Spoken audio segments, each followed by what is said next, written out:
Padahal ayat itu sangat dahsyat, menggambarkan tentang bagaimana bumi itu akan diguncangkan oleh Allah seguncang-guncangnya ketika hari kiamat.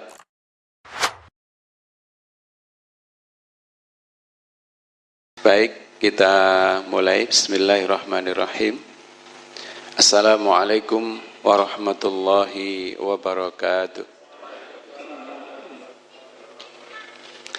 Alhamdulillahi rabbil alamin, alladzi an'ama alaina ni'matal iman wal islam wal ukhuwah. Ashhadu an la ilaha illallah wahdahu la syarikalah, wa ashhadu anna Muhammadan abduhu wa rasuluhu la nabiyya ba'da. Allahumma salli wa sallim wa barik ala sayyidina Muhammad wa ala alihi wa ashabihi ajma'in wa man tabi'ahum bi ihsanin ila yaumiddin. Qala Allah Ta'ala fi kitabihil karim, a'udzu billahi minasy syaithanir rajim. Bismillahirrahmanirrahim.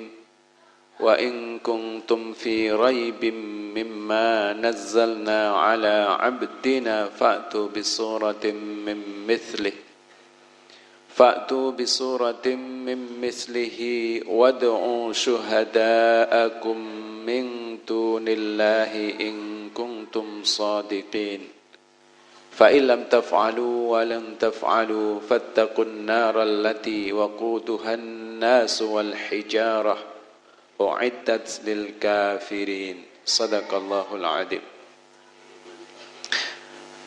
Para jamaah ingkang dipun mulyakaken Allah Subhanahu wa taala, monggo saderengipun majelis kula panjenengan sedaya kita milai kanthi wawasan basmalah ugi shalawat.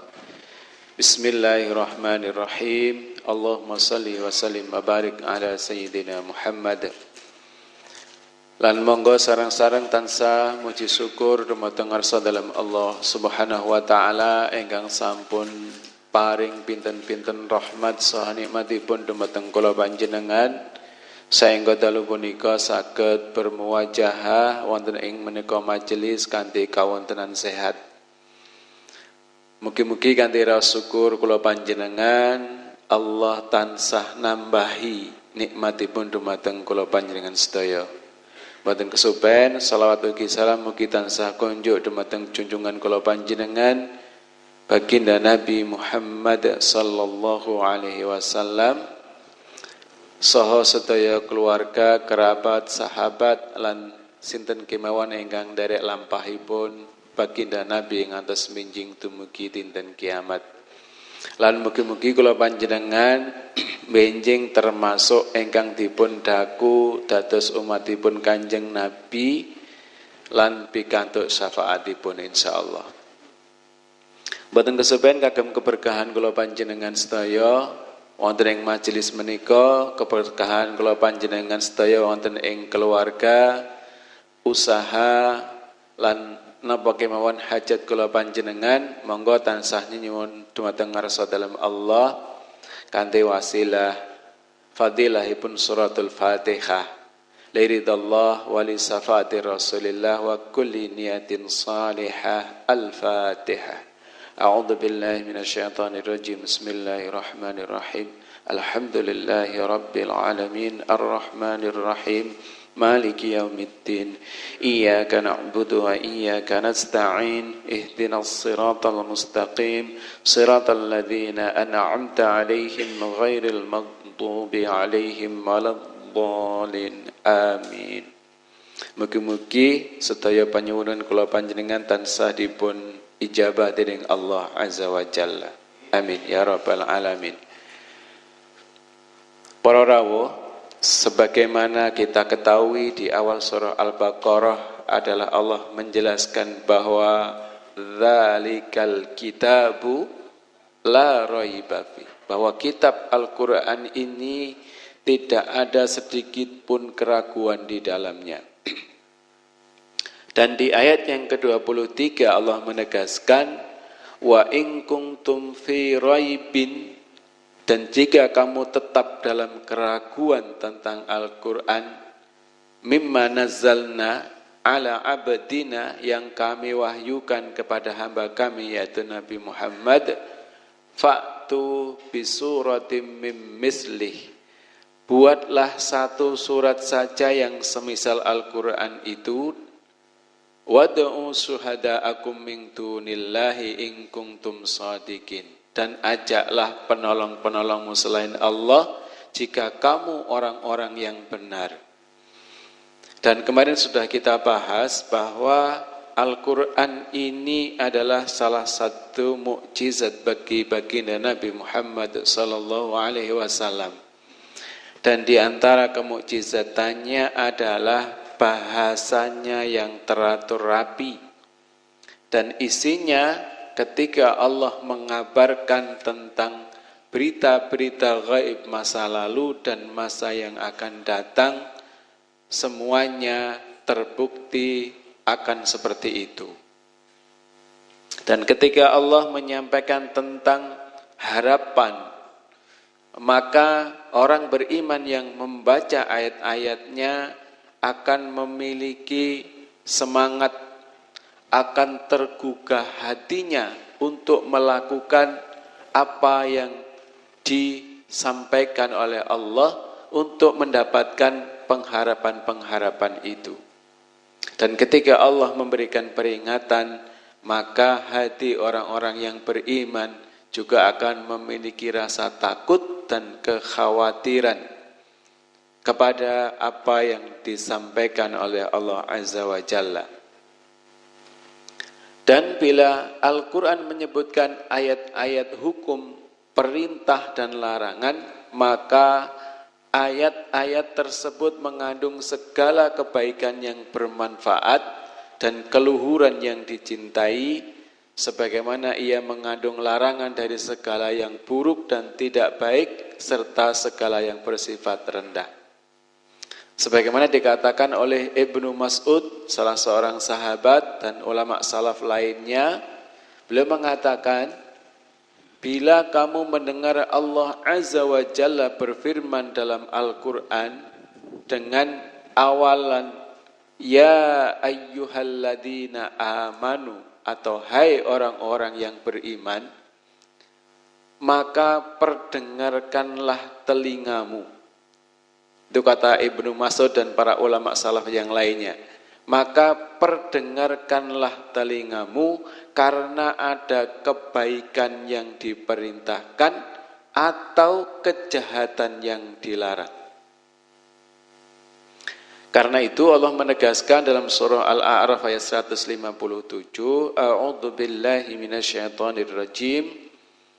Ya'muruhum bil ma'rufi wa yanhahum 'anil munkari wa yuhillu lahumut tayyibati wa yuharrimu 'alaihimul khaba'ith wa yadau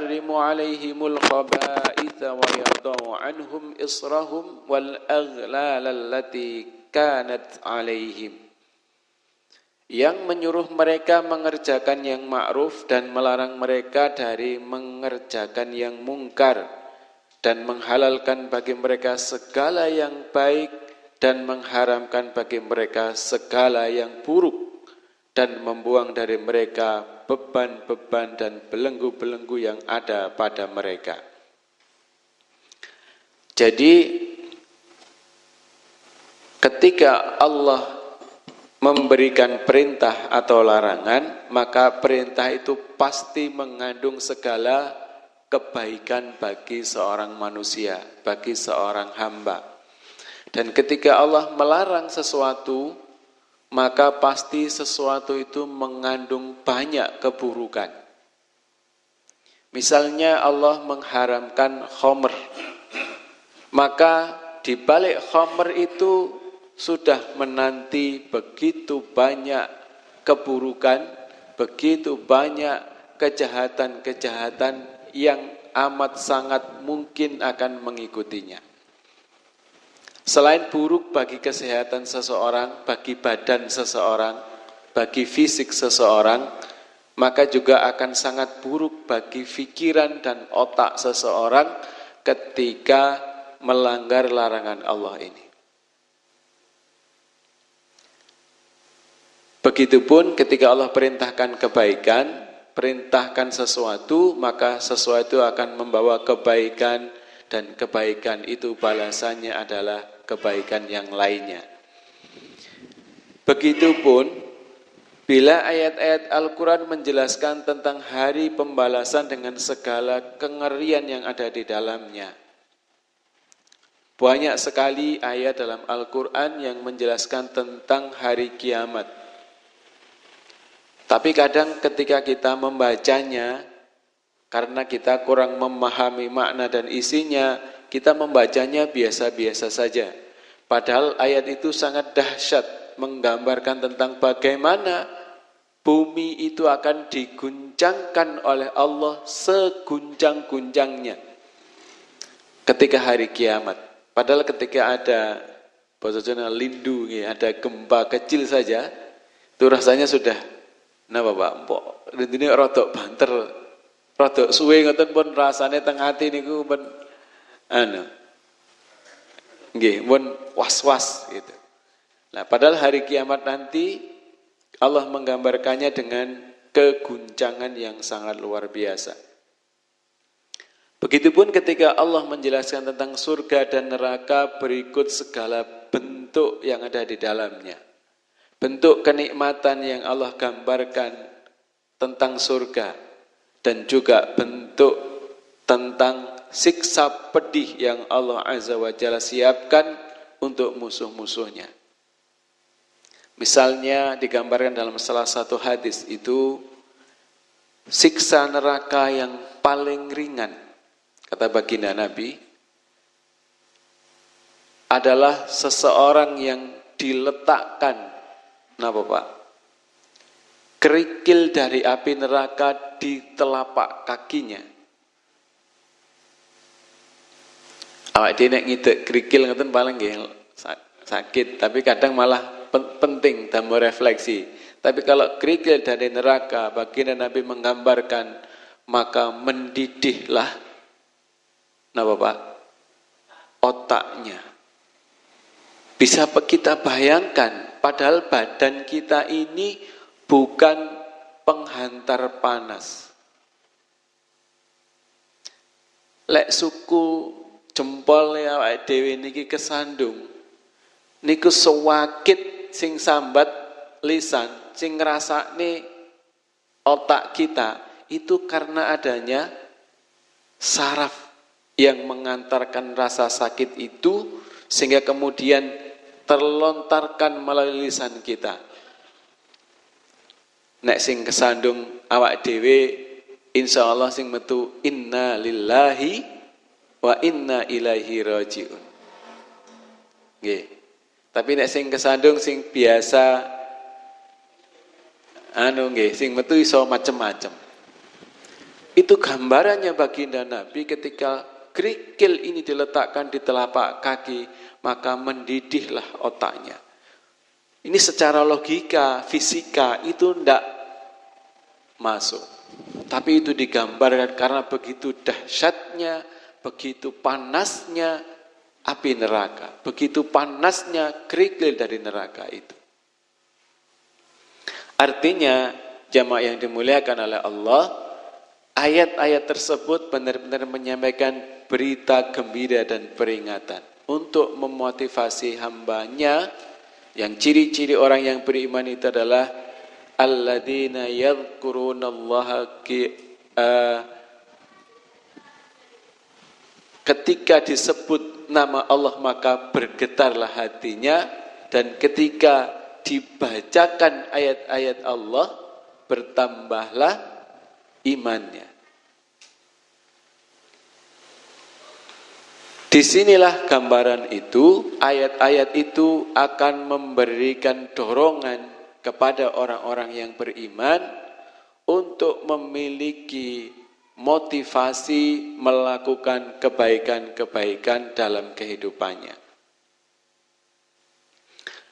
Nah, terkait dengan kemukjizatan Al-Quran ini, menurut Imam Ibnu Katsir beliau mengatakan, oleh karena itu dalam As-Sahihain, ya, dalam dua kitab sahih hadis, ya, disebutkan dari Abu Hurairah radhiyallahu an bahwa Rasulullah sallallahu alaihi wasallam bersabda, tidak ada seorang nabi dari para nabi kecuali ia diberi mukjizat yang semestinya membuat manusia beriman.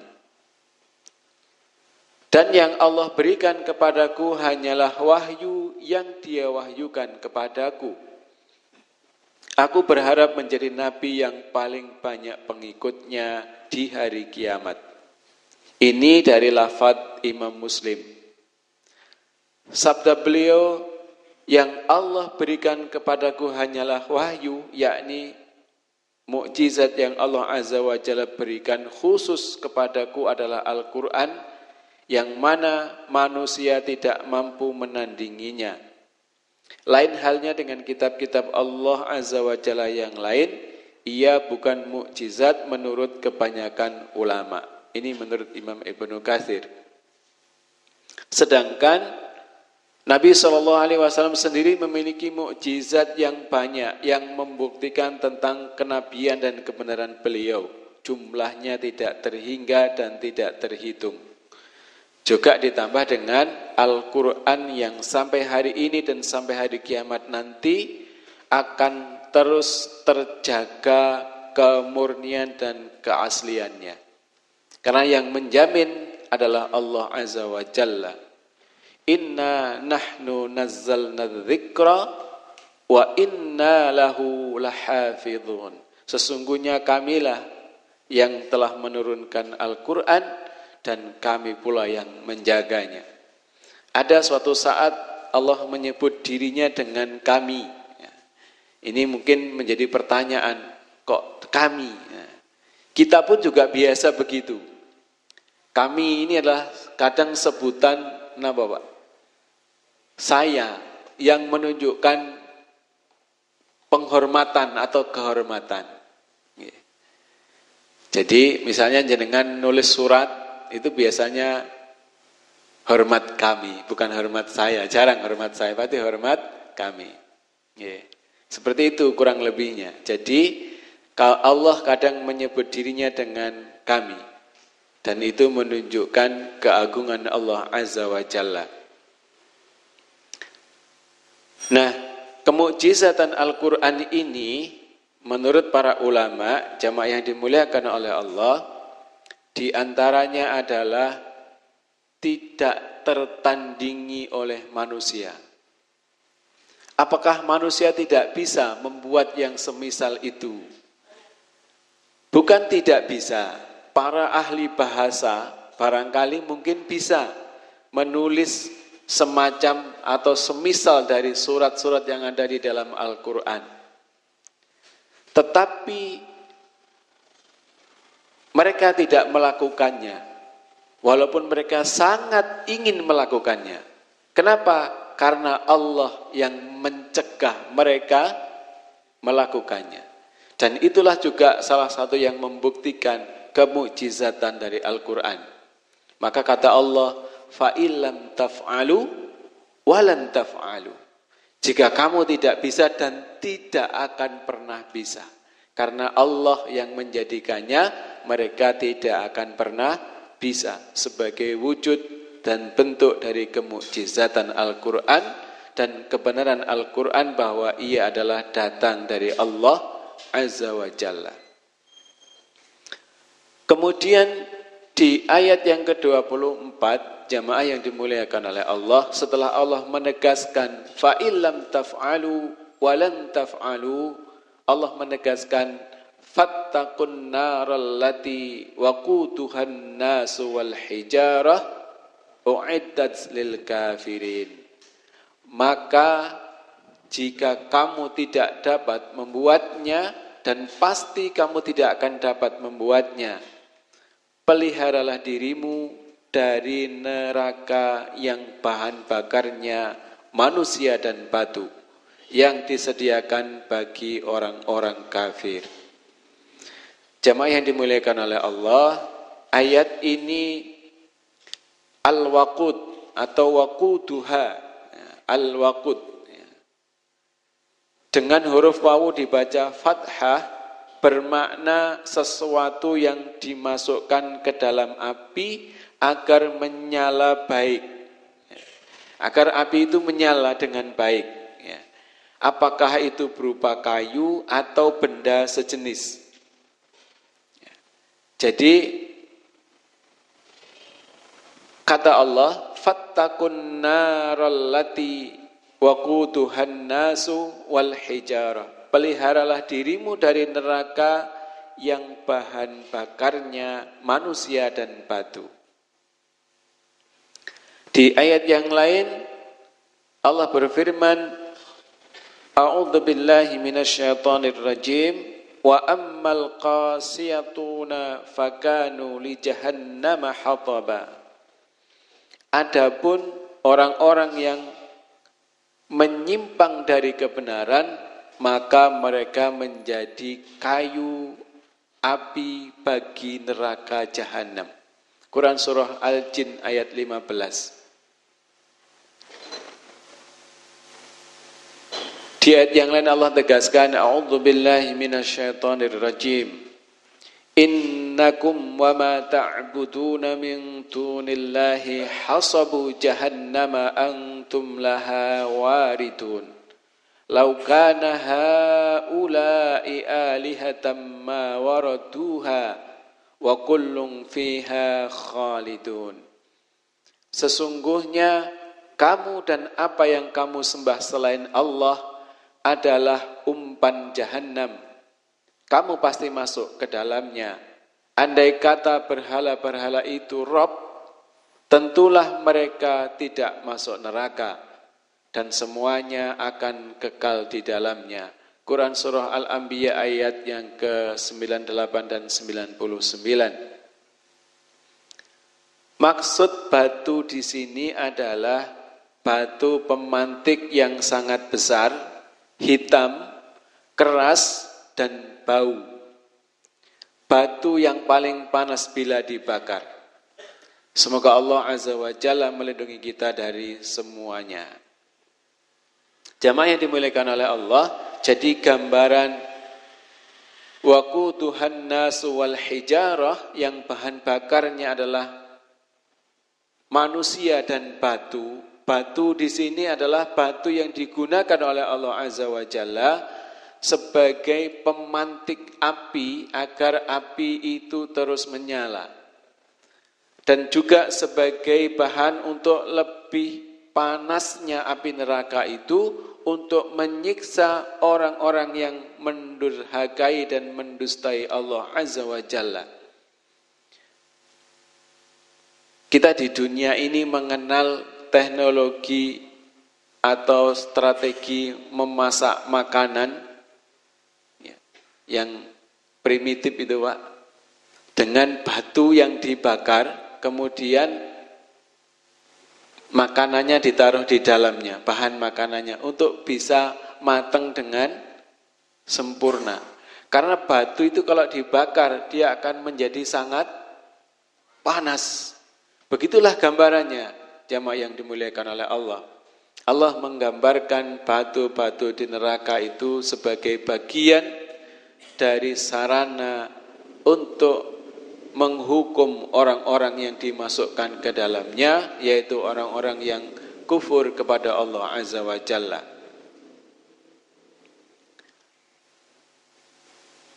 Ulama Abdul Malik bin Maisarah al-Zarrad meriwayatkan dari Abdurrahman bin Sabit, dari Amr bin Maimun, dan dari Abdullah bin Mas'ud tentang firman Allah Azza wa Jalla, waquduhan nasu wal hijarah.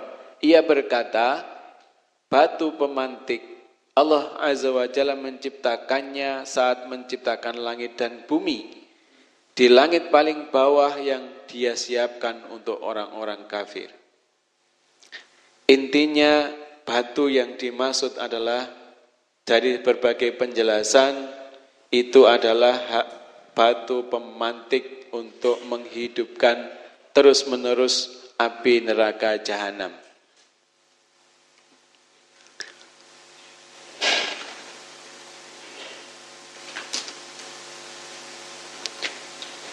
Jamaah yang dimuliakan oleh Allah, kemudian para ulama mengatakan bahwa berpendapat bahwa hari ini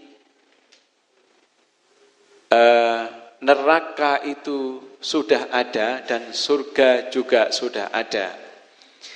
Ini berdasarkan firman Allah Azza wa Jalla yang Allah sebutkan bahwa neraka yang bahan bakarnya adalah manusia dan batu itu uiddat lil kafirin, yang disediakan bagi orang-orang kafir.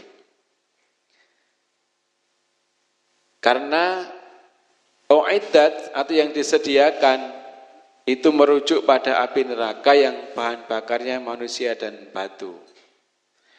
Nah, seperti itu, dan pendapat-pendapat ini disampaikan oleh para ulama kepada kita untuk menjadi pemahaman dan pendorong bagi kita untuk memiliki kekhawatiran terhadap neraka ini. Maka kata Allah, fattakun narallati waquduhan nasu wal hijarah.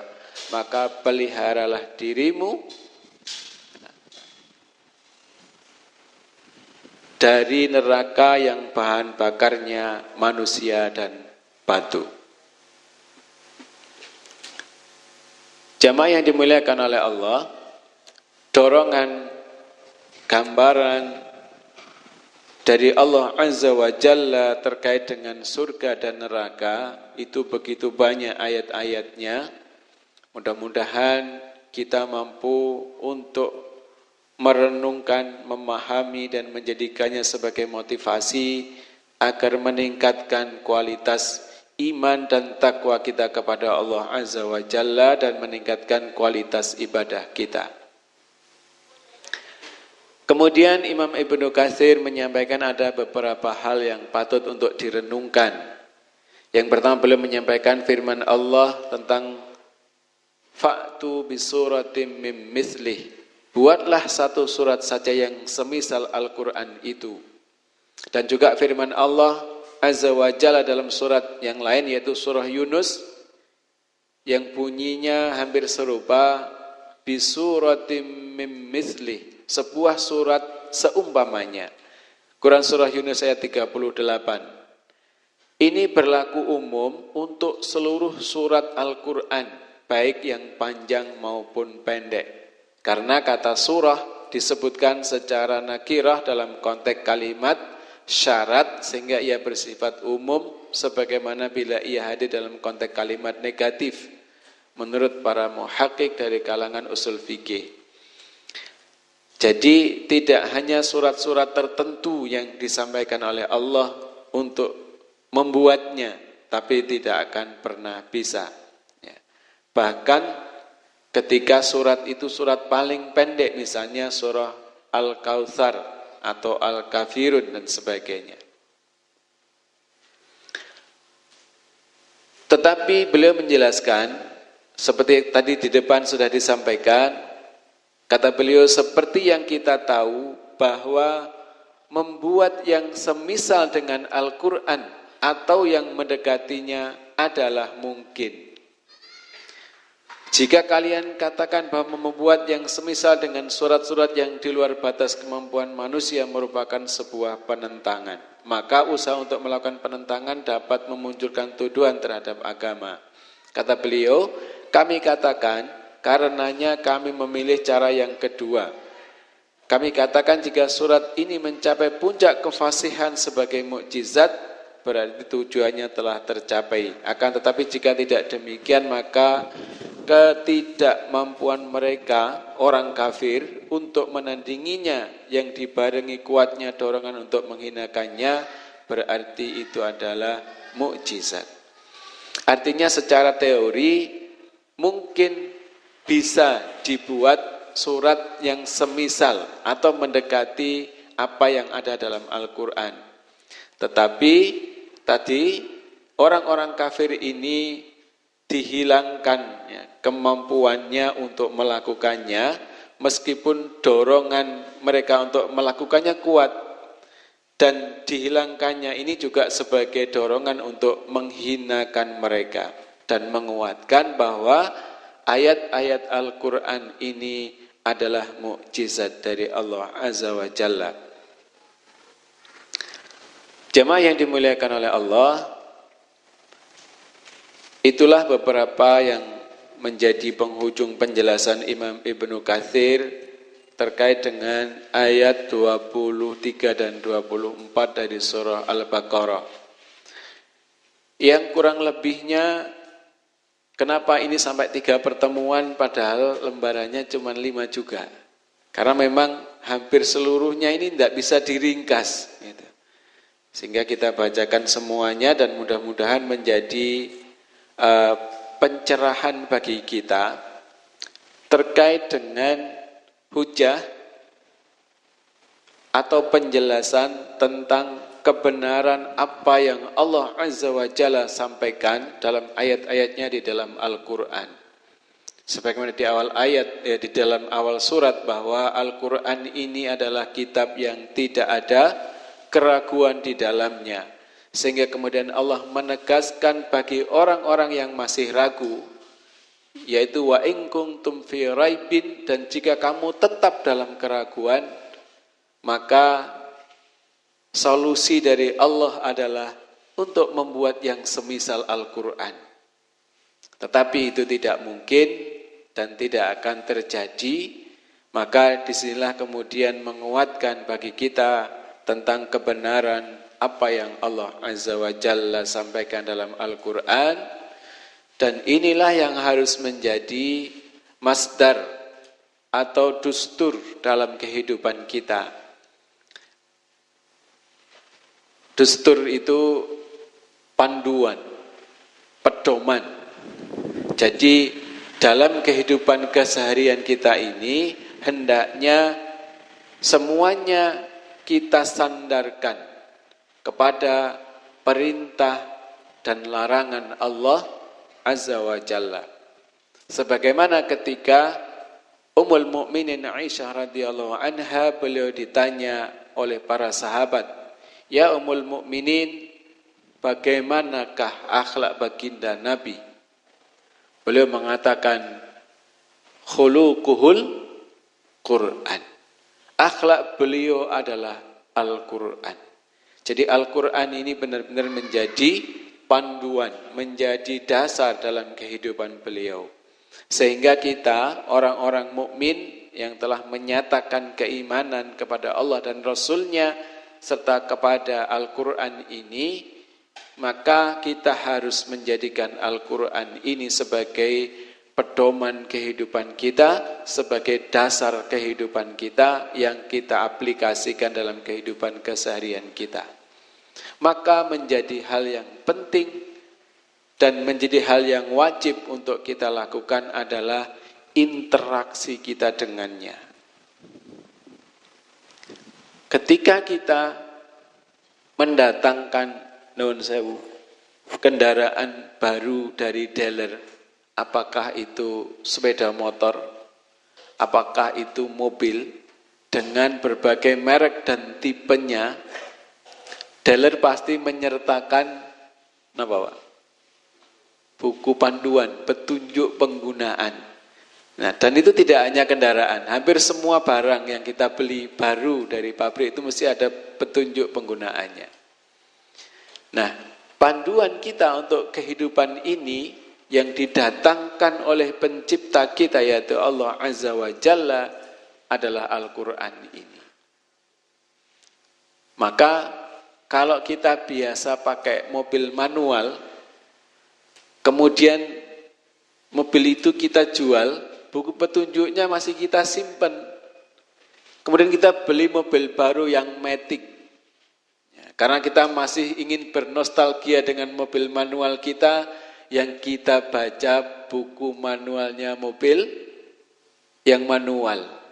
Sehingga kita perlakukan mobil maticnya kayak manual. Ketika dinyalakan jegrek, persnelingnya kita dorong ke depan. Kinten-kinten mobilnya melampau. Ya, karena tidak pas buku petunjuknya. Nah, disinilah pentingnya kita berinteraksi dengan Al-Quran. Maka sekali lagi wajib bagi kita untuk belajar membacanya dengan baik dan benar, kemudian melazimkan atau melazimkan ini Pak Jainal, membiasakan untuk kita mentilawahnya setiap hari, seberapapun kemampuan kita. Kalau mampunya 1 halaman ya 1 halaman, mampunya 10 lembar berarti 1 juz ya 1 juz. Nah, kalau bisa sehari Pak, sehari bisa 10 juz, alhamdulillah, berarti 3 hari khatam. Tapi ini menjadi kewajiban kita untuk kita jaga bersama. Mana mungkin kita akan menjadikan Al-Quran sebagai pedoman dalam kehidupan kita, sementara kita tidak pernah membukanya, kita tidak pernah membaca isinya.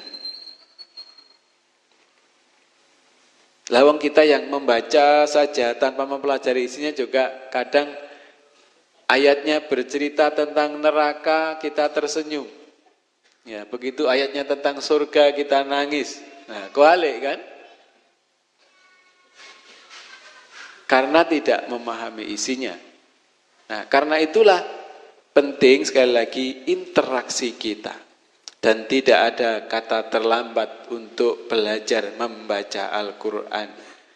Karena Al-Quran ini selain dia adalah mukjizat yang isinya adalah panduan hidup, isinya adalah kalam Allah Azza wa Jalla, surat-surat cinta Allah kepada hambanya, maka membacanya, 1 huruf yang kita baca itu dibalas dengan 1 kebaikan, bahkan dilipat gandakan menjadi 10 kebaikan sampai dengan 100 kebaikan, sampai dengan tidak terhingga sesuai dengan kehendak Allah Azza wa Jalla. Nah, jadi ketika kita belajar membaca, kita membaca wawu, membaca abata, itu sudah 1 kebaikan yang sangat luar biasa. Mudah-mudahan jamaah yang dimuliakan oleh Allah, kita yang masih berada dalam situasi untuk belajar membacanya tidak berputus asa. Karena kata baginda Nabi, ayat tak tahu, ketika kita membacanya terbata-bata, ya, terbata-bata itu masih putus-putus. Innal, ada jedanya, insana, itu namanya terbata-bata. Itu kata Allah, pahalanya bagi dia adalah 2 kebaikan. Kebaikan pertama adalah untuk kesungguhan dan kemauannya belajar. Itu kebaikan yang luar biasa. Yang kedua adalah untuk setiap huruf yang dia ucapkan. Dan kata baginda Nabi, fahuwal mahirun, bagi mereka yang sudah mahir membaca Al-Quran, ketika dia membacanya, maka mereka itu bersama dengan para malaikatul muqarrabin, dengan para malaikat yang didekatkan kepada Allah Azza wa Jalla. Ya, jadi dibersamai oleh para malaikat. Nah, jangan berputus asa dengan Al-Quran. Mari kita tumbuhkan semangat, kecintaan untuk bisa berinteraksi dengannya di setiap waktu kita sebagai wujud dari pernyataan keimanan kita kepadanya dan untuk menjadikannya sebagai panduan dalam kehidupan kita. Mudah-mudahan Allah Azza wa Jalla menguatkan kita dalam keimanan, menguatkan kita dalam ketakwaan, menguatkan kita dalam istiqamah meniti jalan ini sampai akhir hayat kita, sehingga ketika kita nanti kembali dipanggil oleh Allah Azza wa Jalla, kita menghadap Allah dalam keadaan husnul khatimah. Amin ya rabbal alamin. Salah satu usaha untuk menjaganya adalah dengan berinteraksi dengan Al-Quran ini dengan sebaik-baiknya. Mudah-mudahan sekali lagi kita termasuk yang mendapatkan hidayah dan inayah dari Allah Subhanahu wa taala. Jamaah yang dimuliakan oleh Allah, Mungkin ini yang bisa kami sampaikan malam hari ini tentang ayat 23 dan 24 dari surah Al-Baqarah yang alhamdulillah sudah tuntas. Mudah-mudahan pekan depan kita bisa berganti tema dengan yang lain dulu. Dan sekali lagi mengingatkan malam hari ini kita akan adakan peringatan Maulid Nabi ya, sebagai salah satu bentuk upaya kita untuk menguatkan kecintaan kita kepada beliau baginda Nabi, dan mudah-mudahan menjadi juga amal soleh kita di sisi Allah Azza wa Jalla. Mari kita cukupkan majelis kita malam hari ini dengan hamdalah dan doa penutup majelis. Alhamdulillahirabbil alamin. Subhanakallahumma rabbana wa bihamdika asyhadu an la ilaha illa anta astaghfiruka wa atubu ilaik. Dan ada kurang lebihnya mohon maaf yang sebesar-besarnya. Wallahul muwafiq ila aqwamit thariq. Wassalamualaikum warahmatullahi wabarakatuh.